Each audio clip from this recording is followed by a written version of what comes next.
Hola a todos, gracias por estar aquí. Hola a todos, gracias por estar aquí, bienvenidos. Y bueno, muy contento y muy honrado de poder por fin llegar a esta premier. Son años de, como en toda película independiente mexicana, que se hace con mucho corazón, como dice Charlie. Estar aquí es una celebración, estar con una película que también, como lo menciona, diferente, divertida, en la cual sí escuchamos los directores y los actores y los técnicos que hacemos cine, es decir, queremos ver algo distinto y lo estamos buscando y lo queremos hacer, y creo que traemos una propuesta muy divertida, muy potente, con un cast increíble. Y bueno, en realidad solo es ponerles en el contexto. Autos, Moto y Rock and Roll habla de la organización del mítico festival de rock y ruedas de Avándaro, sucedió en 1971, está basado en hechos reales y algunos otros no, como lo dice la película. Como siempre, hay algunas licencias para poder jugar con la ficción. Está inspirado a partir del relato de los organizadores, Justino y Eduardo López Negrete, Justino Compeán y Eduardo López Negrete, y a partir de la óptica de los organizadores, dos chicos estudiantes de la Ibero que querían filmar unas carreras, y al buscar patrocinios deciden invitar a bandas de rock a tocar, y el evento se convierte en el festival y el concierto masivo más importante que ha existido en México. Esto, este 11 de septiembre, que coincide con el estreno, son 54 años ya de este mítico evento, del cual han sucedido una cantidad de leyendas, de mitos, mucho material que se extravió, que Gobernación mandó a extraviar, que utilizaron en contra de estos jóvenes organizadores como evidencia, como un acto de inmoralidad, como un acto incluso de americanización de la sociedad mexicana hace 54 años. Y regresamos con esta película a manera de tributo, a manera de festejo, para hablar de este gran evento que nos marcó como país y que hasta el momento ha sido insuperable en la cantidad de gente, no solo la cantidad de gente que llegó, sino la cantidad de ideas, la cantidad de sectores de la sociedad que confluyeron, que festejaron. Yo digo que es el evento más desmadroso que ha existido en la historia de México, el evento musical, cultural más desmadroso que ha existido, que convocó a estos cientos de miles de jóvenes. Y para mí es el final y el inicio de una época, ¿no? Tanto en el rock como en la manera de pensar y concebir nuestra cultura en México. Por eso Avándaro creo que se ha hablado tanto, y es llegar con este testimonio con mucho respeto y mucho cariño para todas las bandas que formaron parte, para los organizadores, para todos los asistentes. Si se quisieran hacer películas de Avándaro, da para 1000 películas, porque la óptica de cada uno, como lo vivió, son anécdotas interminables, y en este caso es la óptica de los organizadores. Y bueno, estamos llegando a salas de cine este 11 de septiembre, muy orgullosos de que cine como Autos, Moto y Rock and Roll pueda llegar a salas y pueda hablar de quiénes somos como mexicanos, y que muchas cosas que hoy vivimos se ganaron o se pelearon hace muchos años. Pero de nuevo, desde la comedia, desde una visión que como mexicanos nos gusta mucho divertirnos y tomarnos poco en serio muchas de estas cosas, esos Autos, Mota y Rock and Roll. Y bueno, me gustaría presentar al cast principal, que tenemos por aquí a mi derecha a Enrique Harrison, Emiliano Zurita, Alex Speitzer, Yanis Guerrero y Juan Pablo de Santiago, entre los principales personajes que están en esta película. Tenemos muchos actores invitados, músicos invitados que descubrían en la película, rockeros que están en activo y en el activo, no. que salen a cuadro. Y bueno, simplemente presentarles un poco. Hay muchos cameos, muchas participaciones especiales que podrán descubrir a muchos de sus actores favoritos en pantalla, recreando esta gran época y década de los 70s, con Autos, Moto y Rock and Roll.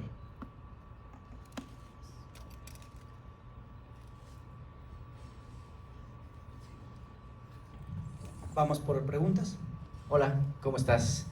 Oye, pues la verdad es que felicidades, finalmente ya llegó a las salas de cine esta película, pero realza un poquito lo que vimos en Guadalajara, en el Festival Internacional de Cine de Guadalajara, el póster que tiene que ver con que allá sí estaba Autos, Moto y Rock and Roll, y aquí tiene un poco de censura, o lo vemos de alguna otra manera. ¿Qué pasó ahí?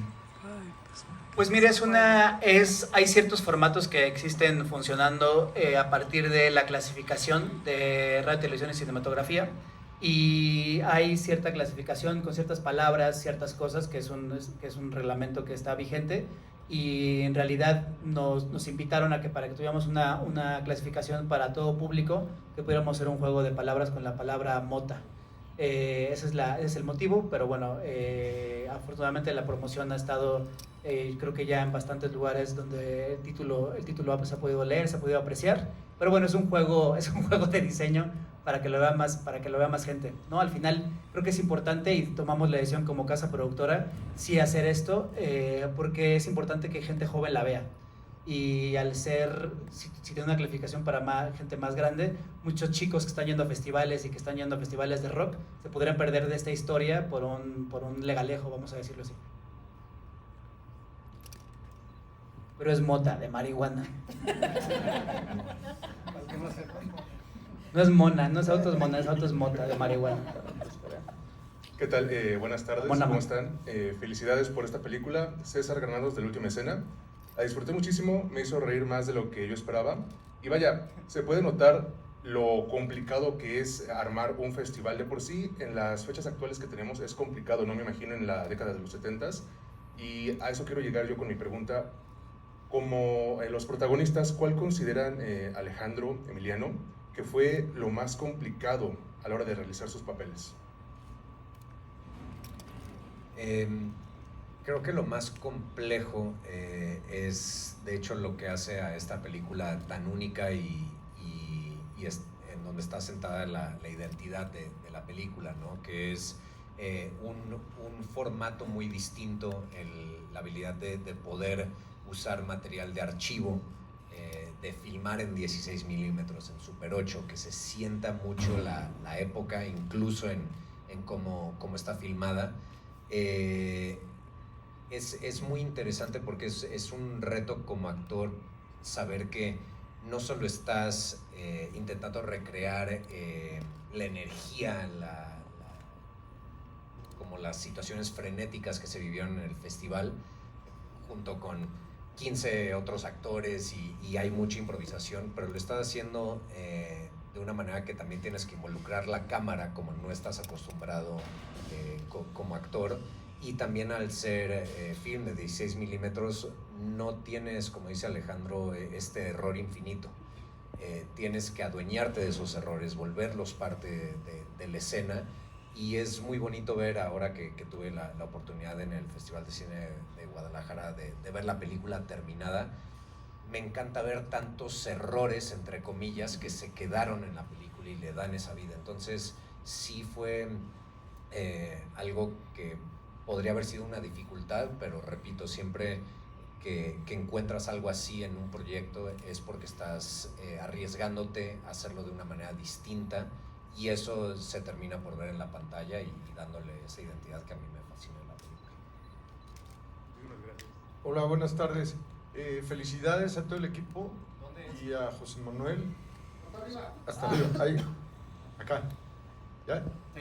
Felicidades, la verdad que hayan llevado este drama histórico, que ahora ya no es tan drama, pero a la comedia, la verdad que se sacaron un 10, sobre todo para los chavos, Hablo chavos de 13, 14 años que creo que la pueden disfrutar súper bien. Y obvio, esto, yo creo que ustedes se adelantaron, porque nadie lo había hecho. Todo el mundo habla de Avándaro, pero me llama aquí la atención cómo pudieron tener los derechos, por ejemplo, de Vicente Fox, para usar los nombres reales, ¿no? De Vicente, de Justino, de los hermanos López Negrete, que ya fallecieron, pero me saltó el de Víctor Hugo Farrell. Ese es uno de los nombres, y si el archivo fílmico lo rescataron de Televisa, compraron los derechos a Televisa. Sé que a la cabeza está Justino Compeán, el señor Compeán, y que apareció ahí en un cameo que se me hizo padrísimo, ¿no? Esas dos preguntitas son las que tengo. Pues en realidad hay un departamento legal que acompaña todas las películas. En este caso, desde el inicio, desde el guión, hay un análisis de todo lo que se puede hacer y no se puede hacer. Entonces, a nivel legal está todo contemplado, todo calculado para no cometer algunos fallos y poder estar en pantalla. Pero hay casos específicos como Justino, que obviamente participa en la película y está muy orgulloso de contar su historia. de aparecer a cuadro, es una manera también de poderlo, es un juego que se acostumbra a hacer en cine, ¿no? Cuando invitas a alguna persona que a participar en la película, aunque no sean actores. Aquí creo que lo hizo muy bien Justino, por cierto. Y en el caso de los demás, hubo contacto con muchos de ellos, están enterados de la utilización, pero de nuevo, a nivel legal hay un acompañamiento que permite que podamos utilizar los nombres. Creo que en general tiene que ver con el contexto histórico, ¿no? Lo que lo permite. En el caso de Vicente Fox, te puedo decir que él estaba enterado desde que le íbamos a filmar y ya la vio y le gustó mucho. Y así poco a poco algunos de ellos que han estado involucrados o que saben que están participando en la película están muy contentos con el resultado, y era parte de la veracidad. A veces uno cuando ve series dices, yo ya sé quién es, ¿por qué no le pusieron cómo se llama? ¿No? Y en no sé, alguna que haya estado reciente. Y acá no pasa eso, ¿no? Es como, pues, hay un contexto histórico, también, como dirían en Autos, Motos, Rock and Roll, no hay dolo, ¿no? No hay esa polémica, es un hecho histórico.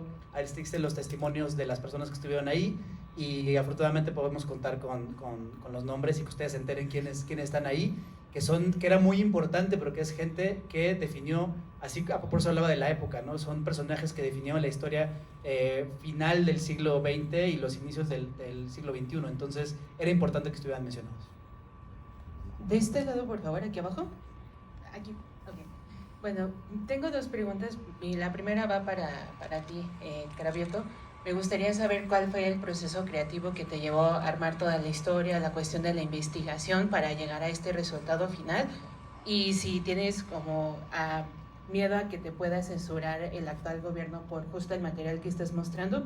Y bueno, la otra, me gustaría que me platicaran un poco, Emilio y Alejandro, pues esta dupla que sin duda alguna divirtieron durante toda la película, y cómo fue trabajar ambos, porque tengo entendido que es la primera vez que lo hacen. Gracias. Conecto con el material, que no le contesta el compañero, que el material es un material que se consiguió con la Filmoteca del UNAM, con quien tenemos una buena relación, que habíamos ya trabajado en la película Olimpia y conocíamos los pasos para contar material con materiales de archivo. Es material fílmico que, por cierto, hicimos un reescaneo del material y restauración de ciertas partes del material para verlo por primera vez en 4K, la película, y es la primera vez que se conoce el material con esta definición y con esta calidad. También es un momento importante para rescatar y mostrarle a otras generaciones este material que podría perderse, pero materiales reimaginándolo en Autos, Motos, Rock and Roll, podemos llegar ahí. Y el proceso justo de investigación, yo le tenía mucho respeto cuando Javier Nuño, coproductor de la película, me dijo, debería ser Avándaro. Yo le dije, no fue idea, sí fue idea mía, pero no. Cuando este buen amigo me dijo, ¿a ti qué te gusta de pronto la reconstrucción de época con alguna película o serie que has hecho y te gusta mucho el rock? Avándaro está, creo que bastante ad hoc para lo que has venido haciendo. Yo le dije, no, al revés, veo que es muy complejo, veo que hay tantos mitos, leyendas, y hay 300,000 historias de Avándaro, que por dónde comienzas. Y además hay mucho material desaparecido, material que Gobernación mandó a pedirle a Telesistema, ahora a Televisa, a que se embodegara o se destruyera. Está eso, todavía tengo que decirlo, de mi lado, todavía en investigación dónde podría estar ese material.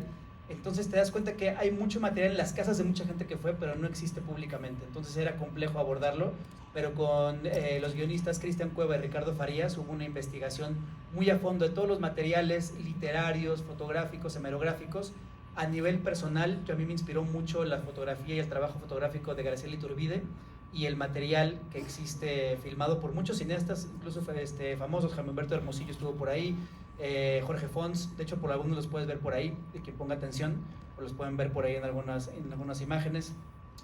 Y era importante retomar estos materiales, hacer un tributo al cine, a los cineastas, al rock, y ahí venía la investigación. Pero sí me ayudó mucho escuchar el testimonio de Justino, porque si había 300,000 historias, yo necesitaba anclarme de alguna, y la historia de dos amigos que quieren comentar un ilícito, no hay dolo, comentar un ilícito, de dos amigos que emprenden una aventura. Es el tipo de historia de vida que a mí me gusta, la empresa que emprendo con amigos que queremos hacer cine, la empresa cuando era niño y que nos salíamos a vender dulces.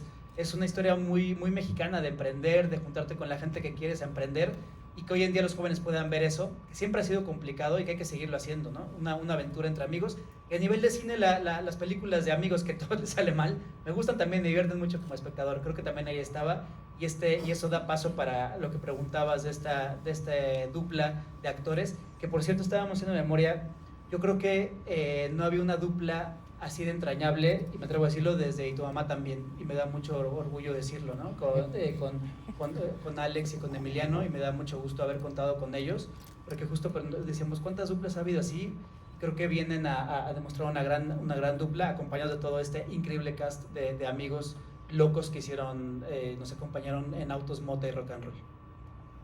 Y dime si me equivoco, Carlito, pero creo que una vez nos contaste que también el propio proceso de escritura hizo que se planteara primero como una ficción y luego como un falso documental, ¿no? Y que eso es parte de la misma precariedad y de las necesidades el financiamiento de una película de época real a hacer este paso, ¿no? Del falso documental. No sé si quieres platicar de eso también. Sí, pues, y parte de ese proceso, justo había una película diseñada como una ficción mucho más convencional, vamos a decirlo, estándar, una recreación de época muy grande, y la película comenzaba a ser muy cara, y también comenzaba a necesitar del apoyo quizá de plataformas o de productores que invirtieran mucho capital, y ese camino comenzó a ser un poco complejo. Al final queremos contar con una libertad creativa absoluta que nos permitiera lograr esta película tan desmadrosa y desfachatada, y justo el proceso que permitió fue decir, ok, si es complicado hacer una película así de grande con los valores de producción que requiere, ¿por qué no mejor conseguir como el material de archivo, esa energía, cómo la filmaron? Y ahí viene una clave que menciona Yanis, de decir, ¿qué pasa si fuera como si hubiéramos encontrado una película que estuviera enterrada ahí hace 50 años y entramos en el código del falso documental, y decir, ¿qué pasa al revés? ¿Qué pasa si meto a mis personajes en ese material de archivo? Y fue recordar Forrest Gump cuando recreaban muchas cosas en momentos históricos prácticamente imposibles de recrear. Fue decir, bueno, con la tecnología que se cuenta hoy en día podemos meter a nuestros personajes en esa película, y hablando de película, incluso filmarla en celuloide. La película fue filmada en 16 milímetros y Super 8 milímetros para que tuviera esta sensación de ser una película, una lata encontrada, que fuera encontrada y mostrada por primera vez después de 54 años, ¿no? en clave de comedia. Ahora sí, de que hablaban de los actores. ¿Cuál era la pregunta, perdón? ¿Cómo fue trabajar ambos? O sea, en cuanto a guión y demás. Bueno, me parece que el primer paso, y hablando como en un plano general con Autos, Moto y Rock and Roll, era contextualizar. Entendemos que el género de esta película es una comedia, es una película que la gente y el espectador va a disfrutar, va a reír, va a levantarse de la butaca para bailar al ritmo del rock and roll, pero que no podíamos olvidar lo que estaba pasando en ese momento, en ese México, ¿no? En el 71, después del Halconazo y de muchos otros sucesos muy dolorosos para el país. Entonces, había que tener eso presente, ¿no? Mientras esto sucedía, habían jóvenes que estaban teniendo toda la valentía, que yo me lo pregunto, y yo no sé si habría tenido la valentía de pararme ahí, sabiendo que el gobierno, posiblemente como lo hizo, mandaría militares y después tomaría represalias. Entonces creo que ese fue como el primer planteamiento. Partiendo de ahí, entendiendo que también es una historia de amistad y de hermandad, yo trabajo mucho haciendo del otro al personaje, y me interesaba mucho conocer a Emiliano. Yo no podía pararme en un set simplemente pretendiendo que éramos grandes amigos, casi hermanos, sin poder rascar y entender qué hay detrás de Emiliano, qué le duele, qué le gusta, qué le apasiona. Entonces hicimos un viaje a Acapulco de día y medio, en el que frente al mar nos pusimos a comer, a platicar. Luego, ¿qué más hicimos, Emiliano? Comimos un chingo. Eso es estudiar según esto. Pero fue muy lindo, porque también, y hablo en general del equipo de actores que hay aquí, fue muy lindo descubrir a un actor tan humilde. Para mí, el buen intérprete tiene que ser humilde, y eso me parece que todos los que están aquí lo tienen, y por eso la película también tiene esta frescura y esta honestidad, por supuesto, encaminados por Cravioto. Y no sé, yo estoy muy orgulloso de esta historia. Tanto decimos como espectadores mexicanos que estamos ávidos de nuevas narrativas. Me parece que esta es una gran apuesta, y deseo que el 11 de septiembre, en el 54 aniversario del Festival de Avándaro, la gente vaya y disfrute de esta película donde se tiene que ver, que es en el cine. Y me gustaría hablar de la censura, que no, creo que no hay un temor, porque creo que hemos avanzado mucho. Son generaciones de artistas, cineastas, artistas plásticos, fotógrafos, poetas, músicos, que han peleado durante todo un siglo, y quizá Banda representa el momento más álgido de este momento de represión y censura. El rock murió durante 15 años aproximadamente, se fue al underground, el Tri lo mantuvo vivo, la periferia, el rock urbano lo mantuvo vivo, y después con la explosión latinoamericana del rock volvió con rock en tu idioma, pero estuvo muerto muchos años a nivel público.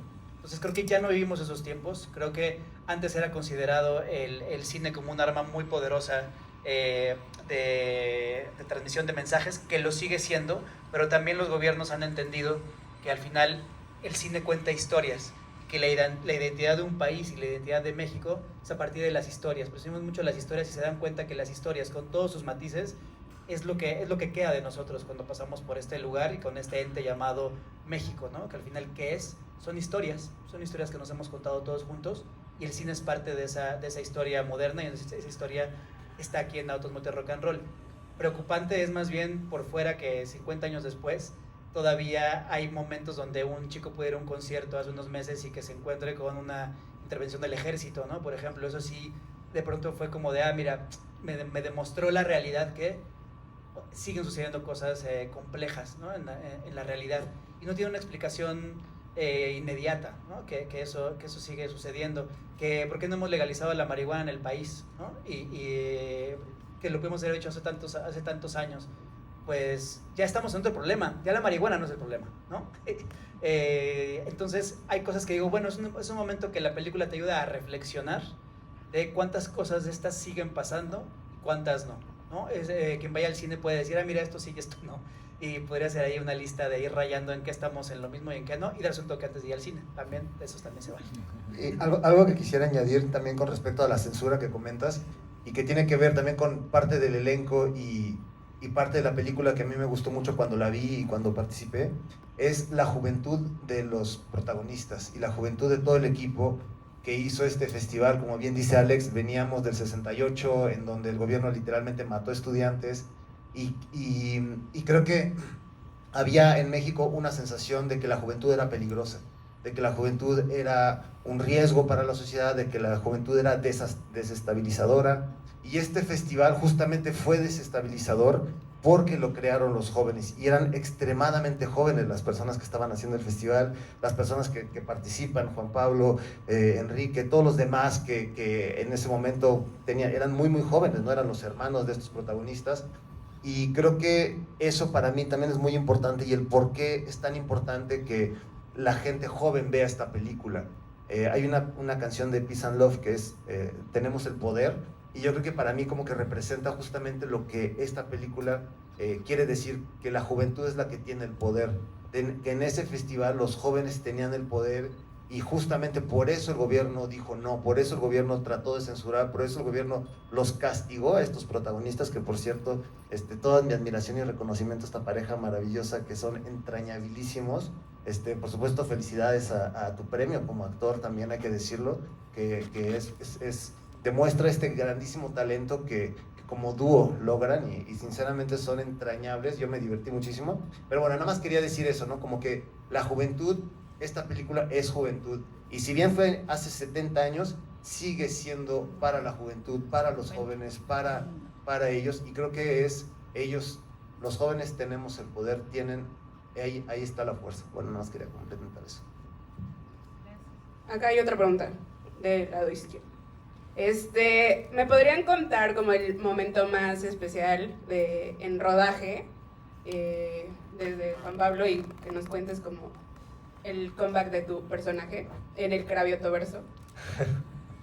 Bueno, un gusto. Gracias por la pregunta. Pues yo creo que hubo momentos pues de mucha amistad. Yo creo que dentro de la película nos hemos hecho amigos trabajando a lo largo de algunos años ya, también con José Manuel, en mi caso específico. Pero no sé, yo no me canso de repetir que muchas veces este trabajo no parece trabajo. O sea, como que uno va y se divierte mucho, es como jugar como un niño, pero a nivel profesional. Entonces, eso, no sé si te puedo hablar de algún momento. Yo creo que los días justo de campo abierto que hicimos por allá arriba en alguna de las afueras de la Ciudad de México, fueron momentos que se me quedaron guardados, o sea, porque nos llovía, no sé, era como llevar a la realidad lo que habíamos visto en el material de archivo, y pues rodeado de amigos. Eso creo que es lo que se me queda guardado de la película. Sí, o sea, también es para Harrison, para Sí, Yanis, para gracias. Para mí fue un momento muy especial llegar al set en los estudios Churubusco y ver cómo recrearon el festival, las tarimas, las diferentes bandas. Incluso tú también tocaste. Él es uno de los Y muy los mal, guitarristas. por cierto.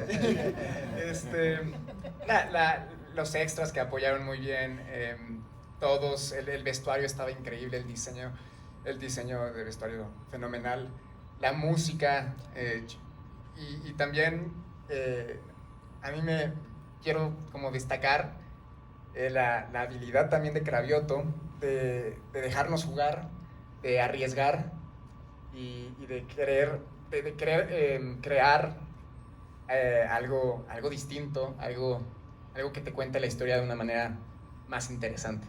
Y bueno, yo me dejé, al igual que los demás, nos dejamos llevar, confiamos mucho en él. Él tiene pues una reputación impresionante en el medio. Estoy seguro que todos los técnicos, el crew, todos querían apoyar y sumarse al barco, y nos sumamos, y el resultado es fantástico. Yo solamente quisiera mencionar, dar un gran reconocimiento a todo el área de vestuario y de arte que hicieron esto, porque algo que para mí es muy simbólico de los años 70 es el vestuario, la ropa que se usaba. Por cierto, invito a todo el mundo, cuando vayan a ver a la película, llévense su ropa de los 70, es un buen momento para sacarla del closet. Pero creo que cuando, en todo caso, en mi caso personal, cuando me proponen el personaje que era Armando Molina, que era justamente este manager que conocía a todos los grupos y que trajo todos estos grupos que venían de esta onda chicana de San Diego, de Tijuana, con todo este movimiento de rock del norte, de la frontera, el momento en el que realmente conecta con la época es cuando te pones el vestuario, cuando te pones esos pantalones, cuando te pones esos pañuelos, cuando te pones esos zapatos, esos cinturones, esos lentes, las patillas, como que ahí realmente estás en la época. Y también pues obviamente reconocer la claridad narrativa, ¿no? Como un excelente narrador de Cravioto que yo recuerdo en el rodaje pues parecía una fiesta, ¿no? Y yo decía, bueno, ¿qué va a pasar con todo esto que está filmando? Me acuerdo que usamos una cámara de Alex también, una Super 8, hacíamos cosas, y luego con la otra cámara, y luego con la 16, y luego con la 35, y todo parecía como caótico, libre, como muy impregnado del espíritu de Avándaro. Y de repente cuando me tocó ver la película del Festival de Guadalajara, me voló la cabeza la claridad narrativa de contador de historias que tiene en mente, como cada toma que parecía caótica, cada toma que parecía era justamente eso, la esencia de la película y la esencia de lo que él quería contar. Nada, de admiración total. Tenemos un grandísimo director en México y ojalá nos toque aprovecharlo y disfrutarlo mucho tiempo más y que volvamos todos a trabajar con él. Pero realmente para el público creo que están en muy buenas manos. Creo que Cravioto nos contó una historia maravillosa y yo espero que la gente lo disfrute mucho. Por acá arriba de IMCINE, mi pregunta va para, bueno, tengo dos, va para el director, y es que Justino es uno de, aparte del cameo, es uno de los productores. Entonces a mí me interesa mucho saber cuál fue la reacción al ver la película, y también si a Emiliano le dijo algo como acerca de lo bien o lo bueno, lo bien porque lo interpretó muy bien, pero acerca de su interpretación. Y la segunda pregunta sería, ¿por qué elegir desde los organizadores? porque también había historias muy interesantes, ¿no? Por ejemplo, a mí se me ocurriría desde la perspectiva de la persona que iba a ver la carrera y terminó en un festival totalmente distinto. Entonces, bueno, esas son mis dos preguntas. Del piloto, ¿no? Que iba ahí, se preparó, el piloto que se preparó meses para correr esta carrera, ¿no? El Le Mans mexicano. Sí, es difícil elegir el punto de vista. Comienzo con eso la respuesta.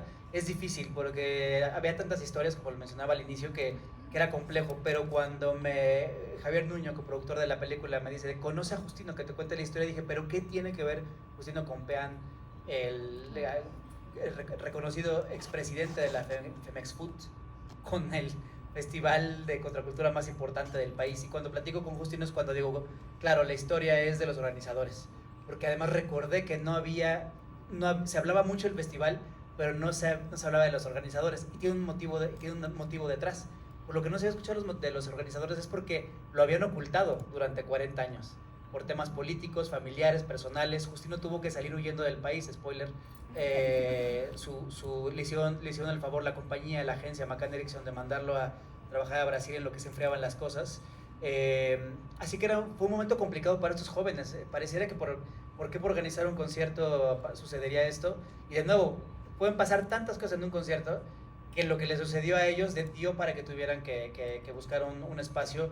Persiguió a la gente que le contrataban el tiempo aire de la televisión, que le debían esa lana, les robaron la gente de custodia de valores el dinero, una cantidad de situaciones que van a ver en Autos, Moto y Rock and Roll, de cómo todo puede salir mal, pero también a la vez bien, que es crear este evento que pasó a la historia. Y creo que Justino, lo que sucede con él es que se siente muy orgulloso de este evento que logró sin haberlo calculado y pensado, y se sintió muy contento de ver el punto de vista de los organizadores. Él siempre ha mencionado mucho que en realidad es Eduardo López Negrete quien organiza El Negro en la película, quien es el organizador. Él falleció curiosamente un 11 de septiembre hace 14 años, 15 años, y en realidad es el motivador que quería ver unas carreras en vivo, que también estaban muertas las carreras en esa época. Ahora vemos que está la Fórmula 1 y es un exitazo en la Ciudad de México. Bueno, en ese momento no había, y estos chicos querían oigan, pero el automovilismo, ¿dónde está? Vamos a organizar unas carreras. Justino nos transmitió toda esta historia. Para mí era muy complejo, porque como buen amante del rock me interesaba mucho, y habiendo hecho documentales de rock, me interesaba mucho el punto de vista de las bandas, quizá, pero fue elegir el punto de vista de los organizadores que se topan con esto. El involucramiento de Justino, la verdad es que fue genial, increíble, y debido a eso es que nosotros, en un reconocimiento a todas las historias, gente que nos presentó y entusiasmo en el proceso, también era como una manera de que otra vez fuera de alguna manera un organizador de Avándaro, y por eso está este título a manera de agradecimiento, ya que se asoció de esa manera muy generosa con la película a nivel de historia, a nivel de compenetración con los personajes, que eso conecta con la relación que también permitió tener con Emiliano. Sí, algo que a mí se me hace increíble. Me acuerdo la primera vez que Justino vio la película, estaba muy emocionado, decía, me hicieron ver como un héroe, cabrón. Y yo, pues sí, Justino, hiciste el Festival de Avándaro. Pero es muy loco cómo tuvo que esconderlo, como dice Cravioto, por 40 años. Y hasta ahorita se va a estrenar el 11 de septiembre en el número 54 aniversario de Avándaro, y ahora puede por fin celebrar sus logros como son. Y tal vez eso no es lo que tenía en mente, y fue algo que sufrió mucho por mucho tiempo, pero me encanta que desde las primeras veces que llegaba a set, veías a un Justino que le emocionaba muchísimo poder contar su historia desde su punto de vista, que repito, hay casi nadie en el mundo que te puede contar la totalidad de Avándaro, desde la creación de un evento de carreras hasta lo que terminó por ser, y las repercusiones después de eso. Y es muy bonito ahora que ves que una película que al final de cuentas es, como decía, una celebración y un homenaje a toda la gente que estuvo ahí y que le dio voz a esa juventud y a esa música en tiempos tan conflictivos para el país, que se pueda celebrar hoy en día en salas, que la gente pueda tener lo que decíamos antes, ¿no? Si no pudieron ir a Avándaro porque no habían nacido, esta es la segunda mejor opción, y es porque está filmada de una manera que no estás viendo el festival, lo estás viviendo. Me refiero en las imágenes, en la música, las decisiones como director que tomó Cravioto para que escucharas la música como si estuvieras en el festival. Y es algo increíble que ver a Justino, que ya la vio 3-4 veces y que cada vez invita a más gente a verla, creo que es un buen mensaje. Sí, solo sumaría a decir que para la gente que quiera vivir el festival más grande de la historia del rock, puede acudir a él estos de septiembre por el costo de un boleto, ¿no? De cine. Hoy en día que está viendo lo que cuestan los conciertos y los festivales, ya parece el enganche de un coche, ¿no? O sea, porque sí es real. De pronto en los últimos años esto también se ha desbordado. Decirle a los jóvenes que pueden ir a vivirlo por el costo del boleto de cine. Bueno, acá a su derecha. Avándaro vive en el imaginario colectivo de México. Para los actores, cuando les dijeron, oye, hay una película de Avándaro, esa primera aproximación, ¿cómo fue? ¿Y qué pensaron ustedes?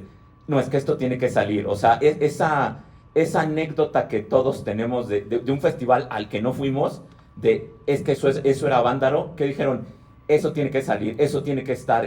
Ojalá y me toque esa toma. Y la otra, para que la película se ve tan diferente a lo que vemos en el cine mexicano actual. Es complicada, es difícil, tienes efectos digitales. Si nos pudieras hablar un poquito más de tu crew, o sea, de la parte del diseño de arte, el vestuario, que ya Yanis lo había comentado, esa parte se ve tan diferente. Hay tantas películas de época que no machan, ¿no? Que dices, ay, esos no son ni los 60s, ni los 70s, ni a patadas, pero la tuya sí parece, o sea, sí dice, güey, sí sale de ahí. Y la última también para ti, el 68, Avándaro, ¿con cuál vas a cerrar tu trilogía? Bueno, si nos vas a contratar, esa es la pregunta más importante. Si le sigue yendo Juan Pablo ya está seguro. Si le sigo yendo. Si le sigue yendo a la América, no. Nuestro conflicto más grande es que le va a los Pumas y yo a la América. Pero nos queremos. Mi águila. Yo quisiera que comenzara Alex con la primera parte de la pregunta, ¿no? Del involucramiento de esta película. Bueno, por mi lado como intérprete y como realizador tengo tiempo a partir de la maduración, involucrándome en proyectos que me importan. No tiene que contar las historias que le importan siempre y cuando sea posible. No siempre tienes esa oportunidad. Esta historia desde que llegó me importó, me interesó, y pienso mucho en lo necesario que es que las nuevas generaciones vean esta película y entiendan que en algún momento de la vida de este país algunos jóvenes abrieron paso para que lo que hoy se vive con libertad pueda existir. Olvidamos muy rápido, el ser humano olvida muy rápido, y esta película, a partir de ese desenfreno y de lo divertida que es, también deja detrás, comparto lo que dice Cravioto, no me gusta mucho utilizar la palabra el mensaje, pero sí hay detrás ahí una idea, un mensaje posiblemente de recordar y de dignificar esa valentía. Insisto, yo no sé si como joven en aquel momento, ante esa represión, habría tenido la valentía de pararme ahí. Hubo quienes lo hicieron, y eso marcó la historia no solo de la música y el rock de nuestro país, sino de la historia per se de México. Y en la parte técnica, bueno, como diría Ringo Starr con los Beatles, with a little help of my friends, que es un equipo de técnicos increíble, impresionante, con el que hemos venido haciendo ya varias películas a lo largo de la última década. Nos conocemos mucho. Para que te quede bien una película como esta, hay muchas en las que tienes que probar cosas, algunas te va mejor que en otras, en algunas experimentamos con cosas, películas que hemos estrenado juntos y llegamos a conclusiones. Y en realidad son un equipo impresionante. La fotografía, Diego Tenorio, uno de los mejores fotógrafos que existen hoy en nuestro país. En la edición, que creo que es un trabajo impresionante, el trabajo de edición por Marta Poli, también una de las mejores editores que existe hoy en día. Una leyenda del vestuario, Gilda Navarro, ¿no? Premiada con tantos premios. que tiene toda una vida haciendo esto y he tenido la fortuna de contar con su participación en el maquillaje, Karina Monroy, en el diseño de producción, Connie Cristian. Creo que hay una cantidad de gente involucrada, pasando por la música, pasando por el diseño sonoro, que es muy padre que menciones esto porque justo me pasa eso siempre, que estoy viendo películas y digo, pero ese no toca, ¿no? Ese así no se toca, así ese güey no toca la guitarra. Y como fan de las películas de rock digo, es que no puede ser, es que luego es muy complejo organizarlo, pero en la banda lo dije, a ver, van a tocar, van a ser músicos, entonces invitamos a músicos reales, rockeros reales, a tocar cada uno de los instrumentos, todos y cada uno de los instrumentos. Van a ver a gente profesional tocando en todas las escenas, van a ver los instrumentos de la época, los vestuarios de la época, elegidos de manera muy puntual y de manera muy detallista por cada uno de los departamentos, y es lo que queríamos. Incluso la música que escuchan en la época de Avándaro, la música que se grabó no tuvo las condiciones que existen hoy para grabar digitalmente. Quizá con un celular podrías hacer una buena grabación, allá habían unas cintas, fue complejo de grabar, entonces la calidad del audio no era la óptima para la película. Regrabamos la mayoría de los tracks inspirados en la música que se tocó en Avándaro, entonces tenemos un diseño sonoro recreando con la tecnología del 2025 a nivel sonoro, ¿no? lo que la película significa. Por eso esta experiencia inmersiva, que qué bueno que lo reconozcas. Yo encabezo como director ese departamento, pero en realidad es que la clave para que te quede bien una película es que te rodees de genios de cada uno en su departamento, ¿no? Y un reconocimiento a todos mis amigos y colaboradores por seguir en esta en cada aventura que se les convoca, estar ahí juntos intentando hacer películas de nuevo, porque sí lo escuchamos, cómo hacemos películas distintas, es complejo, porque por más que tenga uno películas originales o que se salgan un poco del huacal, vivimos la época de las plataformas, del cine, que si no es cine taquillero industrial, entonces hay poca libertad creativa, hay pocas voces que pueden hacerlo, y las voces que luego ganan festivales, pues es un poco el mismo problema, porque no es tampoco cine que haga números o que la gente se interese. Entonces es un cine que de pronto que vivimos, no solo en México, a nivel mundial, vivimos un cine muy contrastado, ¿no? Muy polarizado entre los extremos. Y Autos, Motos y Rock and Roll es una contestación en un lugar donde podemos, una película donde nuestras voces están, pero es una película donde te vas a divertir, es una película de aventuras, es una película de comedia, es una película distinta. Así que qué chido que lo sientas, que lo menciones, porque así como tú lo sentiste, habrá muchos más espectadores que encuentres y se identifiquen con esa película, y para eso la hicimos, porque amamos nuestro trabajo y contar historias distintas. Estamos como representando este gran grupo que hay detrás, de gente que quiere contar historias distintas y que queremos tener cada vez más libertad de hacerlo, pero cada vez es más difícil. ¿Cómo se logra? Como hicieron Justino y el Negro, emprendiendo mano a mano con tus amigos una aventura cinematográfica. Muy bien, vamos con la última pregunta de este lado, por favor. Sí, buen día, Aldo Robles, acá de este lado, de Ruta Libre Ciudad de México. Mi pregunta va más enfocada a cuál fue la complejidad de mantener las escenas de desnudo en la